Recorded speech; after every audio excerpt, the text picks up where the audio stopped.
एक auto driver सूरज अपनी auto लेकर शहर की तरफ सवारी लाने जा रहा था।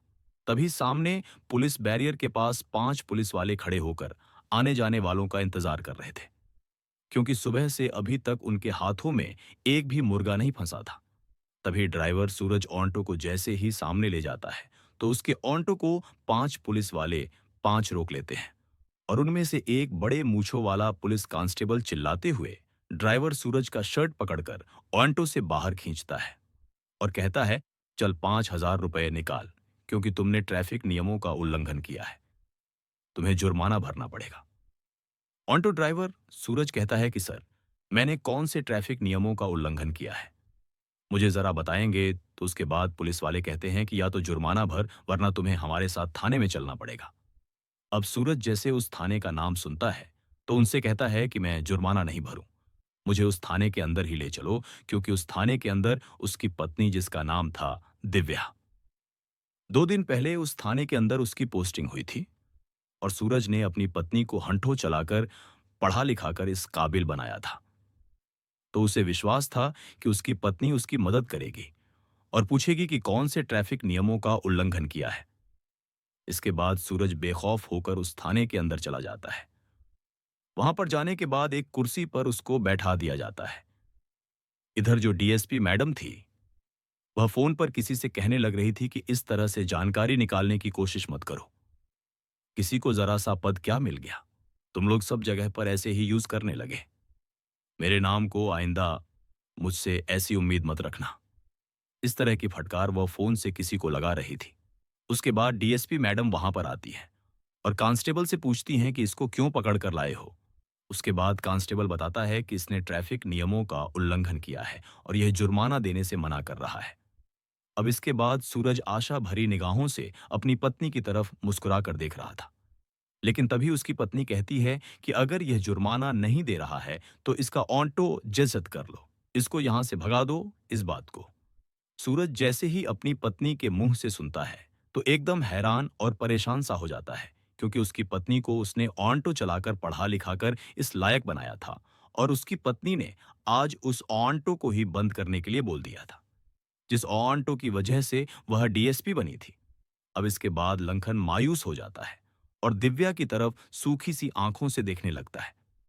उसके बाद उसकी पत्नी हवलदार से कहती है कि जल्द से जल्द इसे यहां से निकालो और इसके होठों को जब्त कर लो, कल आकर ये कोर्ट से छुड़ा लेगा। अब सूरज इसके बाद उस थाने से भारी कदमों के साथ, उसकी आंखों में आंसू थे, चेहरे पर मायूसी थी, धीरे धीरे चलकर अपने घर की तरफ जाने लगता है। वह रास्ते में सोचता हुआ जाता है कि जिस दिन दिव्या को मैंने पढ़ाना लिखा चालू किया था, तो उस दिन तो ये बड़ा कहा करती थी कि इतने में किसी अच्छी सी पोस्ट को हासिल ना करूं। उतने दिन ही तो मेहनत कर लो, उसके बाद तुम्हें मेहनत करने की कोई जरूरत नहीं है। अब भारी कदमों के साथ इन सभी बातों के बारे में सोचता हुआ अपने घर पहुंचता है और वहां जाकर अपनी मां को पूरी बात के बारे में बताता है। वह कहता है कि मां दिव्या तो इतना बदल गई है कि उसने मुझे पहचानने तक से इनकार कर दिया और मेरा ऑटो भी जब्त कर लिया, जिसों को चलाकर मैंने उसे डीएसपी बनाया था। अब इस बात को जैसे उसकी मां सुनती है, तो कहती है कि बेटा, तुम्हें वह दिन तो याद होगा जब दिव्या की शादी तुम्हारे साथ हुई थी, और उसके तीसरे चौथे दिन ही इसने बोल दिया था कि तुम लोगों ने हामी भरी है, मुझे पढ़ाने लिखाने की, और मेरी पढ़ाई लिखाई का खर्चा तुम्हें उठाना पड़ेगा। उस टाइम पर परिवार की हालत ठीक नहीं थी, लेकिन उस समय भी इसने जबरदस्ती हमसे की थी पढ़ने लिखने के लिए। अब इस बात को सोचकर दोनों माँ बेटे काफी ज्यादा परेशान होते हैं। इधर जो सूरज का बेटा था, वह अपनी दादी के साथ ज्यादा खेला करता, क्योंकि उसकी मां को पढ़ाई लिखाई से फुर्सत ही नहीं थी, और इसी वजह से वह दादी को सबसे ज्यादा लाड किया करता था। वहीं पर उसके साथ खेला कूदा करता और उसी के साथ ज्यादातर रात को सोया करता। जो दिव्या थी, वह सरकारी क्वार्टर में वहीं पर रहा करती थी, जहां पर उसका ऑफिस था, क्योंकि ऑफिस से घर की दूरी काफी ज्यादा थी और उसे वहां पर क्वार्टर मिल हुआ था, तो वह उसी क्वार्टर के अंदर रहा करती थी। अब दूसरा दिन होता है। दूसरे दिन दिव्या वेट कर रही थी कि वह आएगा और आकर कोर्ट से हंठों को छुड़ाने के लिए कागज बनवा के लाएगा। उसके बाद दिव्या इंतजार करती रहती है। लेकिन जो सूरज है, वह वहां पर अपने हंठों को छुड़वाने के लिए नहीं आता है। इस बात को देखकर दिव्या को बड़ा ही गुस्सा आता है और वह गुस्से से भरी हुई सीधा अपने घर जाती है। सूरज के पास वहां जाकर देखती है जो उसकी सास है उसके बालों की चंपी कर रही है और सूरज वहीं पर नीचे बैठा हुआ है और सूरज का बेटा वहां पर खेल रहा है। दोनों का किसी का भी उस बेटे की तरफ ध्यान नहीं था। वह अच्छी तरह से खेल रहा था। अब इस बात को देखकर वह खामखा ही अपने पति और अपनी सास पर भड़क जाती है। कहती है कि तुम लोगों को बच्चे संभालने भी नहीं आते। इस तरह से बच्चे संभाले जाते हैं। अगर इसको कुछ हो जाएगा तो कौन जिम्मेवार रहेगा। उसके बाद सूरज अपनी पत्नी की तरफ देखता है और उसे कहता है कि यह तुम क्या कह रही हो, बच्चे संभालने नहीं आते। अब तक यह जितना भी बड़ा हुआ है उतना माँ ने ही इसको बड़ा किया है और उन्हें अच्छी तरह से पता है कि बच्चे को किस तरह से संभाला जाता है। तुम इसके बारे में ना ही बोलो तो ही अच्छा है। अब जैसे ही सूरज के मुंह से यह बात दिव्या सुनती है तो एकदम से उस पर भड़क जाती है और कहती है कि तुम ऑटो को लेने के लिए क्यों नहीं आए? मैंने सारा इंतजाम कर दिया था और तुम वहां पर नहीं पहुंचे टाइम पर। अब इस बात को सुनकर सूरज कहता है कि तुम्हें इतनी ही पड़ी थी तो उस दिन थाने में ही यह मना कर दिया होता कि इसके हट्ठों को जत ना किया जाए और इसने कोई भी गुनाह नहीं किया है और मैंने असलियत में भी कोई गुनाह नहीं किया था। कहीं तुम ये सोचने लगे कि मैं तुम्हारी वर्दी का फायदा उठा रहा था। तुम असलियत को तो निकाल सकती थी, क्योंकि तुम बड़ी अधिकारी हो तो असलियत तो तुम्हारे सामने आ ही सकती थी। अब इसके बाद दिव्या उस पर चिल्लाने लगती है और कहती है कि तुम लोग गंवार हो और तुम क्या जानो किस तरह से ड्यूटी की जाती है और मेरे बच्चे को भी तुम अच्छी तरह से नहीं संभाल सकते। ऐसा कहकर वह अपने बच्चे का हाथ पकड़ती है और उसे लेकर उसके कमरे में चली जाती है। वहां से उसके बच्चे के सारे सामान को पैक करती है और जाते हुए कहती है कि मुझे अब तुम जैसे गंवार के साथ नहीं रहना और मैं कहां तक अपनी बुद्धि को खराब करूंगी। तुम लोगों से जबान लड़ाकू लोग तो इसी तरह से जबान लड़ाने के लिए यहां पर बैठे हो। सूरज कहता है कि ठीक है, अगर तुम्हें यह अच्छा लगता है तो वैसा ही करो। लेकिन उसका जो बेटा था 6 साल का, वह बार बार अपनी दादी की तरफ उंगली कर रहा था और कह रहा था कि दादी मुझे मम्मी के साथ नहीं जाना, मुझे पापा और तुम्हारे साथ ही रहना है। क्योंकि जो दिव्या थी उसने कभी भी अपने बच्चे को लाड़ प्यार से नहीं रखा था। वह तो केवल पढ़ाई की ओर ध्यान दिया करती थी। अब इसके बाद दिव्या उसका हाथ पकड़कर और उसकी तरफ घुरतेज है जहां पर वह रहा करती है। अब इसके बाद दिव्या लड़ाई करके वहां से चली गई थी। अब जैसे ही यह बात दिव्या के माता पिता को पता चलती है तो वह लोग दिव्या को बहुत खरी खोटी सुनाते हैं और दिव्या जो कि अपनी वर्दी के घमंड में थी वह कहती है कि मुझसे कोई भी नाता रखने की तुम्हें जरूरत नहीं है। अब इस बात को सुनकर जो उसके माम बाप हैं वह भी उससे बात करना बिल्कुल बंद कर देते हैं। इधर जो उसका भाई था वह भी कहता है कि बहन यह अच्छी बात नहीं है, लेकिन वर्दी के घमंड में वह उसको भी उल्टा सीधा सुना देती है। धीरे धीरे ऐसे ही समय बीतता है। जो दिव्या है वह अपने बच्चे को घर पर रखा करती है और एक फुल टाइम मेड उसने रख रखी थी बच्चे की देखभाल करने के लिए। तभी एक दिन के समय जो उसकी मेड थी वह बच्चे को लेकर मार्केट आई हुई थी और इधर उस लड़के की दादी भी वहां पर आई हुई थी कुछ सामान को खरीदने के लिए। और जैसे ही वह 6 साल का बच्चा अपनी दादी को देखता है तो अपनी मेड के पास से हटकर सीधा अपनी दादी को जाकर लिपट जाता है। इधर मेड जैसे ही देखती है कि बच्चा कहाँ गया तो वह उसे इधर उधर ढूंढने लगती है। वह दादी के पास आता है, उसकी आंखों में आंसू थे और कहता है कि दादी मुझे तुम्हारे साथ रहना है, मुझे मम्मी के पास नहीं रहना। मम्मी तो एक गंदे से अंकल के साथ रहती है और वह लोग मुझे कभी कभी पीठ भी दिया करते हैं। अब जैसे इस बात को उसकी दादी सुनती है तो वह कहती है कि बे तुम क्या कह रहे हो, मम्मी किस गंदे अंकल के साथ रहती है। तो वह बताता है कि गंदे से अंकल मम्मी के घर पर आते हैं और वह पूरा दिन भर भी रहते हैं। कभी कभी जब छुट्टी का टाइम होता है, लेकिन रोज शाम को जरूर से आते हैं और मम्मी और वह अंकल मुझे पीटते हैं अगर मैं नहीं सोता हूं तो। और उसके बाद मैं सोने का नाटक कर लेता हूं और मम्मी और वह गंदे अंकल घंटों तक बैठकर आपस में बातें करते हैं और जोर जोर से हंसा करते हैं। इन सभी चीजों को देखकर मैं अंदर ही अंदर से बहुत ज्यादा रोता हूं और मुझे अब मम्मी के पास नहीं रहना। इतनी ही देर में दिव्या की मेड भी वहां पर आ जाती है और उस बच्चे को उस बूढ़ी महिला से बात करते हुए देख एकदम से उसका हाथ पकड़ लेती है। वह मेड उसे खींचने लगती है लेकिन वह कहता है कि मुझे मम्मी के पास नहीं रहना, मुझे दादी और पापा के पास रहना है। उसके बाद दादी उस मेड से कहती है कि कोई बात नहीं, तू ऐसा कर, जो भी सामान तुझे खरीदना है, वह खरीद ले। इतनी देर में इसी के साथ बैठी हुई हूँ। अब इसके बाद दादी का भी बहुत ज्यादा मन था कि वह अपने पोते को अपने साथ ले जाए, लेकिन वह मजबूर थी क्योंकि उस मेड ने उससे कहा था कि मेरी मालकिन ने मुझे सख्त हिदायत दी है कि यह बच्चा उनके पास नहीं जाना चाहिए। अब इस बात को सुनकर वह अपने पोते को समझाती है, कहती है कि बेटा, कोई बात नहीं, तुझे अभी अपनी मम्मी के पास ही रहना पड़ेगा और हम लोग किसी दिन आएंगे और तुझे अपने साथ ले जाएंगे। ऐसा कहकर वह उस लड़के को समझाकर उस मेड के साथ भेज देती है और उसके बाद वह अपने घर आ जाती है। उनके दिमाग में यही बातें चल रही थी जो उस छोटे से बच्चे ने उन्हें बताई थी कि उसके बेटे की बहू इस तरह का कृत भी कर रही है। अब ये बात आकर वह अपने बेटे को बताना तो नहीं चाहती थी, लेकिन मजबूरन उसे बताना पड़ता है। वह अपने बेटे को पूरी कहानी के बारे में बताती है। कहती हैं कि पोता मिला था और वह ऐसे कह रहा था कि कोई गंदे अंकल है, वह उसे पीटा करते हैं। उसके बाद एक दिन छुट्टी का दिन था और छुट्टी के दिन बिना बताए जो सूरज है अपनी माँ के साथ अपनी पत्नी के सरकारी आवास पर पहुंच जाता है। वहां जाने के बाद जैसे ही डोरबेल बजाता है तो अंदर से दिव्या निकलती है, जो कि अभी नींद में ही थी, और उसने जैसे ही दरवाजा खोला तो एकदम से सकपका जाती है। वह एकदम से कहती है कि तुम लोग यहाँ पर क्या कर रहे हो। अब उसकी इस बात को जैसे ही सूरज और उसकी माँ सुनते हैं तो सूरज की माँ कहती है कि तुम माँ बेटे से हम माँ बेटे मिलने आ गए। क्यों? हमने कोई गलत किया? अब इस बात को सुनकर जो दिव्या है वह एकदम से चुपचाप सी खड़ी रह जाती है।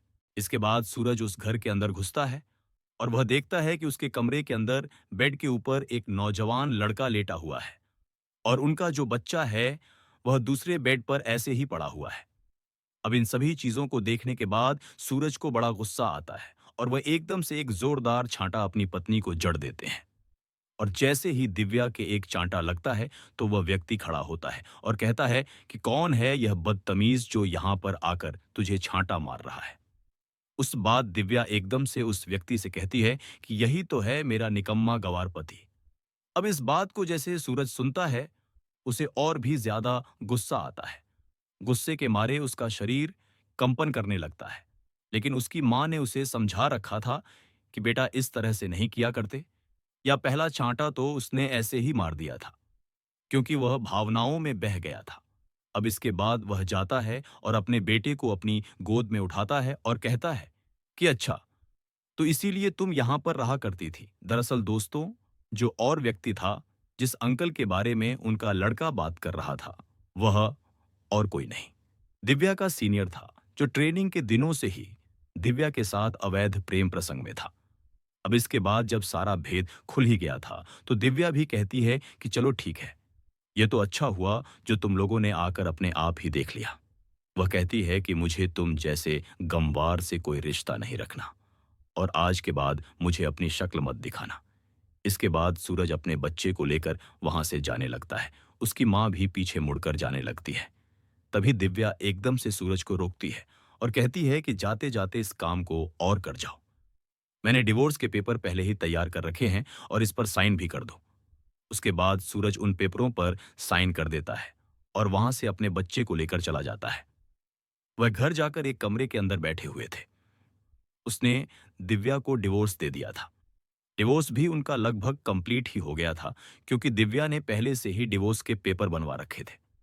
अब कुछ दिनों तक उनका केस चलेगा और केस चलने के बाद उन दोनों का डिवोर्स हो जाएगा। अब सूरज घर के अंदर बैठा है। उधर उसकी माँ बैठी हुई है और वह सोच रही है कि किस तरह से बेटे की गृहस्थी को अच्छी तरह से चलाया जाए। अब उसके बाद सूरज की माँ पुरानी संदूक को खोलने लगती है और उसमें ढूंढने लगती है कि शायद ऐसा कुछ मिल जाए जिससे फिलहाल कुछ थोड़ा बहुत काम करने के लिए हमें मदद मिल सके।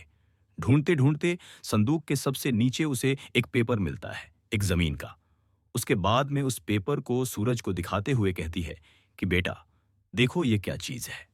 उसके बाद में उसका बेटा उस पेपर को पढ़ता है और उस जगह के बारे में जब पता चलता है सो वह जमीन कई करोड़ रुपए की थी।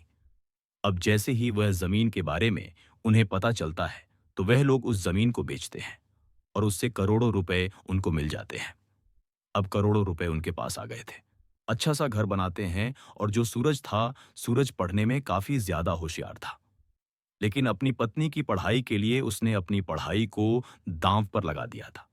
पत्नी की पढ़ाई करवाने के लिए उसने अपनी पढ़ाई को छोड़ दिया था और वह ऑटो चलाकर अपने घर का भरण-पोषण किया करता है और अपनी पत्नी को ही पढ़ाया-लिखाया करता था। तो वह फैसला करता है कि मैं भी अच्छी तरह से पढ़ाई-लिखाई करूँगा और मैं दोबारा से एक अच्छे से मुकाम को हासिल करूँगा। इसके बाद सूरज अपनी पढ़ाई को दोबारा से चालू कर लेता है। इधर उसकी जो माँ थी, वह भी घर के अंदर ही अचार और पापड़ बनाने का बिज़नेस चालू कर लेती है। और जो उसके पोते की मेड थी, जिसको उसकी पत्नी दिव्या ने रख रखा था, उसे मेड को बुलाकर उस घर के अंदर उस बिज़नेस को अच्छी तरह से चलाने लगती है। धीरे-धीरे वह लोग मेहनत करते हैं और मेहनत करते हैं। उनका बिज़नेस अच्छी तरह से चलने लगता है। पैसे भी उनके पास अच्छे खासे थे। उनका बिज़नेस भी चलने लगा था। तो अब सूरज को कोई भी प्रॉब्लम नहीं होती है। उसे कमाने की भी कोई दिक्कत नहीं है और वह अच्छी तरह से अपनी पढ़ाई पर फोकस करता है। फोकस करने के बाद लगभग 2 साल के बाद उसका सिलेक्शन एएसपी के पद पर हो जाता है। अब जैसे ही वह एएसपी बना था, तो खबरों में उसका ही नाम चला करता था। कोई कहता कि ऑन्टो वाला एसपी बन गया। उसने मेहनत की और कोई उसकी माँ से आकर पूछा करता। बहुत सारे लोग इंटरव्यू लेने के लिए उनके घर पर आया करते और उसका अच्छी तरह से इंटरव्यू लिया करते थे। अब एसपी बनने के बाद उसी एरिया में अपनी पोस्टिंग करवा लेता है, जहां पर उसकी पत्नी की पोस्टिंग थी और वहीं पर रहकर अपनी ड्यूटी को करने लगता है। इधर जो उसकी पत्नी थी, वह अपने सीनियर अधिकारी से अवैध प्रेम प्रसंग में थी और सीनियर अधिकारी ने उसका एक वीडियो बना लिया था रिश्वत लेते हुए और अब उसको बहुत ही ज्यादा टॉर्चर किया करता, बहुत ही ज्यादा परेशान किया करता और उसको याद आती है अपने उस पति की जो कभी ऑयंटो चलाकर उसकी पढ़ाई लिखाई का खर्चा निकाला करता था। लेकिन अब वह करे भी तो क्या करे, क्योंकि उसने अपने पति को पहले ही तलाक दे दिया था। धीरे धीरे समय बीतता है और समय बीतने के साथ साथ जो दिव्या थी, उसकी हालत बहुत ही ज्यादा खराब हो जाती है। जिस व्यक्ति के चुंगल में फंसी हुई थी, उसने शादी पहले ही कर रखी थी और उसके 2 बच्चे थे। और यह बात जैसे दिव्या को पता चलती है, तो वह कुछ कह पाती। इससे पहले वह उसे धमकी दे देता है कि मैंने तुम्हारा वीडियो बना रखा है। अगर तुमने मुझसे कुछ कहा तो तुम्हारी पोस्ट भी जाएगी और साथ ही साथ दुनिया में मुंह दिखाने लायक नहीं रहोगी। अब इस डर के कारण दिव्या उसे कुछ नहीं कहती है। वह खाना-पीना छोड़ देती है, अच्छे कपड़े पहनना छोड़ देती है और उस व्यक्ति ने उसे फ़ोन रखने से भी मना किया था। अब उनके थाने में, जिस थाने में दिव्या नियुक्त थी, उस थाने में एसपी साहब के स्वागत के लिए पार्टी रखी जानी थी और उसमें दिव्या से भी कहा जाता है। उसकी राय मांगी जाती है तो दिव्या हामी भर लेती है। कहती है कि ठीक है, आप ऐसा करो, पार्टी दे देना, अच्छी बात रहेगी। उसके बाद दूसरे दिन पार्टी का आयोजन किया जाता है और पार्टी में एक स्टेज बनाया गया था। उस स्टेज पर 2 शब्द कहने के लिए दिव्या को बुलाया जाता है। लेकिन दिव्या मायूसी जैसी उस स्टेज के ऊपर चढ़ती है, तो एकदम से उसे चक्कर आ जाते हैं और वह बेहोश होकर गिर जाती है। उसके बाद दिव्या को उठाकर हॉस्पिटल पहुंचाया जाता है। अब सूरज देखता है कि यह वही दिव्या है जो कुछ दिन पहले इतने घमंड में रहा करती थी। आज उसकी हालत बहुत ज्यादा खराब हो गई थी, क्योंकि दोस्तों, वह सूख कर तिनका हो गई थी और ना ही वह अच्छी तरह से खाया करती और दिन रात उसे उसी वीडियो की चिंता सताई करती थी, क्योंकि वह पैसों के चक्कर में इधर उधर से रिश्वत लिया करती और उसी के साथी ने उसका वीडियो बना लिया था और बार बार उसे वायरल करने की धमकी दिया करता। अब वह जैसे चाहे उस तरह से उसको रखा करता और इसी तरह से उसके दिन बीत रहे थे। हॉस्पिटल में जाती है। हॉस्पिटल में डॉक्टर साहब कहते हैं कि कमजोरी के कारण इसकी हालत हुई है। अब जब सूरज इस बात को सुनता है, तो बड़ा ही हैरान होता है। वह सोचने पर मजबूर हो जाता है कि एक डीएसपी को ऐसी क्या कमजोरी हो गई। उसके पास इतने पैसे भी नहीं बचते कि वह अच्छी तरह से अपने खाने पीने का ध्यान रख सके। अब इसके बाद एसपी साहब अपने कार्य को करने में लग जाते हैं और धीरे धीरे जो दिव्या है, वह बार बार सोचा करती कि मैं कभी ना कभी सूरज से मिलूंगी और पूरी बात के बारे में उसे बताऊंगी। इसी तरह से कुछ दिन और बीत जाते हैं। एक दिन दिव्या मार्केट में जा रही थी, तभी उसे उसकी सांस मिलती है और वह एकदम से उसके सामने आकर खड़ी हो जाती है। कहती है कि माँ जी, आप कैसी हो? तभी एकदम उसकी सास कहती है कि कौन हो बेटी, तुम इस तरह से मुझे माँ जी क्यों कह रही हो? तो उसके बाद वह कहती है कि माँ जी मैं दिव्या हूँ, आपने मुझे पहचाना नहीं, क्योंकि उसकी सास ने अभी चश्मा नहीं पहना था और बिना चश्मे के उसे अच्छी तरह से दिखाई नहीं देता था और दिव्या की शक्ल बिल्कुल बदल चुकी थी। कम खाने की वजह से और उसकी बुरी हालत की वजह से तो उसकी सास कहती है कि मैंने तुझे नहीं पहचाना और पहचान कर भी तुझे क्या फायदा जो तूने मेरे बेटे को इस तरह से ठुकरा दिया, क्योंकि अब उसकी सास का बिजनेस भी अच्छी तरह से चल रहा था। वह मार्केट में अपने बिजनेस से रिलेटेड सामान लेने के लिए ही आई थी। वह उसको नहीं पहचानती और धुतकार हुए वहां से भगा देती है। उसके पैरों में पड़ जाती है। कहती है कि माँ जी मुझसे बहुत बड़ी गलती हो गई। सूरज से कह दीजिए मुझे दोबारा से अपना लेंगे, मुझे माफ कर दीजिए। उसके बाद उसकी सास कहती है कि बेटी तूने जो किया है उसका फल तो तुझे भुगतना पड़ेगा। ऐसा कहकर वह उसे दूर हटाते हुए वहां से अपने काम को करने के लिए चली जाती है। धीरे धीरे कुछ दिन और बीतते हैं। अब जो दिव्या है उन सभी चीजों से बहुत ज्यादा दुखी हो गई थी। वह एक दिन उस व्यक्ति के पास जाती है जिसके चुंगल में फंसी हुई थी और उससे कहती है कि चाहे तू इस वीडियो को वायरल कर दे या फिर मेरी जान ले ले, मैं अब तुम्हारे पास नहीं रहूंगी। ऐसा कहकर वह वहां से भागकर सूरज के घर पर आ जाती है और सूरज के घर का दरवाजा खटखटता है। सूरज जैसे ही अंदर से दरवाजा खोलता है तो देखता है कि उसके सामने दिव्या खड़ी हुई है, जो बेगवत ही बुरी कंडीशन में है। वह कहता है कि हाँ जी, कौन आपको किससे मिलना है? तो कहती है कि सूरज मैं दिव्या हूं, मैं तुम्हारी पत्नी हूं और तुम्हारा बच्चा मेरे पास है। तो सूरज कहता है कि इस बच्चे के लिए तो मैं पहले ही तुम्हें तलाक दे चुका हूं और इस बच्चे को मेरे पास ही रहना है। मैं तुझे नहीं जानता। तू कौन है? अगर आज के बाद तू यहां पर आई तो मुझसे बुरा कोई नहीं होगा। ऐसा कहकर सूरज दरवाजे को उसके मुंह पर ही बंद कर दिया। दिव्या की आंखों से आंसुओं की झड़ी बह रही थी और वह बहुत ही ज्यादा चीखा कर रो रही थी। अब इस बात को सूरज की मां भी अंदर से सुन रही थी, लेकिन वह कुछ भी रिएक्शन नहीं करती है, क्योंकि दिव्या ने सूरज के साथ बहुत गलत किया था और उस बात के बारे में सूरज की मां को पता था। अब इसके बाद वह वहां से जा ही रही थी। तभी एकदम से उसे पता चलता है कि जो वीडियो उस व्यक्ति ने उसका रिकॉर्ड किया था वह वायरल कर दिया है और उसको वायरल होने की वजह से उसकी ड्यूटी भी छूट गई है। अब इन सभी चीजों को देखते हुए दिव्या बहुत ही ज्यादा परेशान हो जाती है और वह अपने भाई के पास फोन करती है, लेकिन उसका भाई भी उससे नफरत किया करता है, क्योंकि दिव्या ने जब दूसरे व्यक्ति के साथ अवैध प्रेम प्रसंग बनाए थे तो उस वजह से उसके माता पिता कुछ दिनों में इस गम के कारण इस दुनिया को छोड़कर जा चुके थे और इन सभी का जिम्मेदार वह अपनी बहन दिव्या को मानता था और बहुत दिन पहले उसने अपनी बहन से कह दिया था कि मुझसे तुम्हें कोई भी ताल्लुकात रखने की जरूरत नहीं है। आज से तू मेरे लिए मर गई है और मैं तेरे लिए मर गया हूं। इसी वजह से वह भी उसका कोई साथ नहीं देता है। इधर जो व्यक्ति था जिसके प्रेम प्रसंग में फंसी हुई थी, वह वहां से उसके घर से सारा पैसा जेवर लेकर भाग गया था और उसके बाद उसने उसकी वीडियो भी वायरल कर दी थी। अब वीडियो वायरल हो गई थी, उसकी नौकरी छूट गई थी, तो दिव्या अब पागलों की तरह इधर-उधर घूमने लगती है और कुछ दिनों के बाद ही उसका स्वास्थ्य खराब होने के कारण उसकी मौत हो जाती है। तो दोस्तों, ये थी कहानी जहां पर एक लड़की को एक लड़के ने औचित्य चलाकर पढ़ाया, लिखाया और सोचा कि वह अच्छी नौकरी प्राप्त करने के बाद उसको सहारा देगी, लेकिन उसने उसे उल्टा बर्बाद करने की कोशिश की।